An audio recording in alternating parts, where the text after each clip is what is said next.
ഈ ചെയ്തുകൊണ്ടിരിക്കുന്നത് new year ഫ്രണ്ടിനെ തിരഞ്ഞെടുക്കുകയാണ് കേട്ടോ. അപ്പോൾ നറുക്കൊക്കെ എടുത്തിട്ട് ഓരോരുത്തർക്ക് കിട്ടിയിട്ടുണ്ട്. കിട്ടിയ ആൾ ആരാണെന്ന് നമുക്ക് പറയാൻ പാടില്ല. ആ ഗിഫ്റ്റ് കൊടുക്കുന്ന സമയത്താണ് നമുക്കത് പറയാൻ വേണ്ടിയിട്ട് പറ്റുള്ളൂ കേട്ടോ. ഇപ്പോൾ ഇറങ്ങി തിരിച്ചിരിക്കുന്ന പിറ്റേ ദിവസം നമ്മൾ ഗിഫ്റ്റ് വാങ്ങാൻ വേണ്ടിയിട്ടാണ് കേട്ടോ. അപ്പോൾ ഓരോരുത്തർ ഓരോ കടയിൽ കയറണം. ആരും ഒരേ കടയിൽ കയറാൻ വേണ്ടി പാടില്ല. എല്ലാവരും കൂടെ വളാഞ്ചേരിക്ക് വെച്ച് പിടിച്ചിട്ടുണ്ട് സാധനങ്ങളൊക്കെ മേടിക്കാൻ വേണ്ടിയിട്ട്. അങ്ങനെ ആദ്യം എണ്ണ അടിക്കാൻ വേണ്ടിയിട്ട് കയറിയിട്ടുണ്ട് കേട്ടോ. പിന്നെ നമ്മൾ വിശാൽ മാർട്ടിൽ കയറി അങ്ങനെ ഓരോരുത്തർ ഓരോ സ്ഥലത്ത് കയറിയിട്ട് സാധനങ്ങൾ പർച്ചേസ് ചെയ്യാണ് കേട്ടോ. പിന്നെ ചിലപ്പോൾ ഒരു കടയിൽ എല്ലാവരും കൂടെ ഒത്തുകൂടും. അപ്പോൾ അവിടെ നിന്ന് ആട്ടും അങ്ങനെ വേറെ കടയിൽ കയറും. അങ്ങനെ നല്ല രസമായിരുന്നു. ഗിഫ്റ്റ് പർച്ചേസിംഗ് എന്ന് പറയുന്നത് ഒരുപാട് നേരത്തെ പരിപാടിയായിരുന്നു കേട്ടോ. അങ്ങനെ പിന്നെ നമ്മൾ വേറെ കടയിലൊക്കെ കയറി എൻ്റെ കാര്യങ്ങൾ വേഗം കിട്ടിയിട്ടുണ്ടായിരുന്നു. അതൊക്കെ ഞാൻ ബോക്സ് ആക്കി. പിന്നെ വീട്ടിൽ വന്നിട്ട് എല്ലാവരുടെയും ബോക്സ് ഇങ്ങനെ നിരത്തി വെച്ചു. പിന്നെ നമ്മൾ വൈകുന്നേരം കർമ്മയിലേക്കാണ് ഇറങ്ങിയിട്ടുണ്ടായിരുന്നത് ന്യൂ ഇയർ ആഘോഷിക്കാൻ വേണ്ടിയിട്ട്. ഇപ്രാവശ്യം നമ്മൾ കർമ്മയിലേക്കാണ് കേട്ടോ. എന്താഘോഷിക്കാനും ആദ്യം പോവുക കർമ്മയിലേക്കാണ്. പിന്നെ നമ്മൾ വീട്ടിൽ ഇരിക്കേണ്ടെന്ന് വിചാരിച്ചിട്ടാണ് പുറത്ത് പോകാമെന്ന് വിചാരിച്ചത്. നേരത്തെ കാലത്തെ പ്രാവശ്യം കർമ്മയിൽ എത്തിയിട്ടുണ്ടായിരുന്നു. നല്ല വൈബായിരുന്നു കേട്ടോ. നല്ല തിരക്കുണ്ടായിരുന്നു. ഈ നേരത്ത് ഞങ്ങൾ കർമ്മയിൽ എത്തുന്ന ചുരുക്കമാണ്. എപ്പോഴും രാത്രിയാണ് ചില്ല. എത്തിയപാടനെ നമ്മൾ ചായയും പൊരിക്കടിയൊക്കെ കഴിച്ചു. പിന്നെ നമ്മൾ അങ്ങനെ കുറേ നേരം അടിപ്പാടി നടന്നിട്ടുണ്ടായിരുന്നു.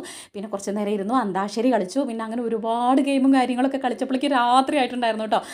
ഈ അന്താക്ഷരി കളിച്ചുകൊണ്ടിരിക്കുന്നതാണ് ഈ കണ്ടുകൊണ്ടിരിക്കുന്നത്. പിന്നെ അവിടെ നിന്ന് ഇറങ്ങി നമ്മൾ കാർണിവലിൻ്റെ അവിടെയൊക്കെ പോയിട്ടുണ്ടായിരുന്നു കാണാൻ വേണ്ടിയിട്ട്.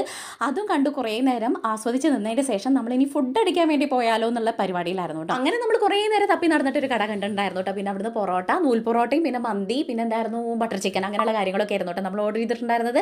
അങ്ങനെ എല്ലാവരും കൂടെ ഇരുന്ന് വയറ് നിറയെ ഫുഡൊക്കെ കഴിച്ചിട്ടുണ്ടായിരുന്നു. ഒരുപാട് സമയം എടുത്തിട്ടുണ്ടായിരുന്നു ഞങ്ങൾ ഫുഡ് കഴിക്കാൻ വേണ്ടിയിട്ട്. അങ്ങനെ പിന്നെ ഫുഡ് കഴിച്ചിട്ട് വീണ്ടും ഞങ്ങൾ പോയിട്ടുണ്ടായിരുന്നു കർമ്മയ്ക്ക് പാലത്തിൻ്റെ അവിടെ.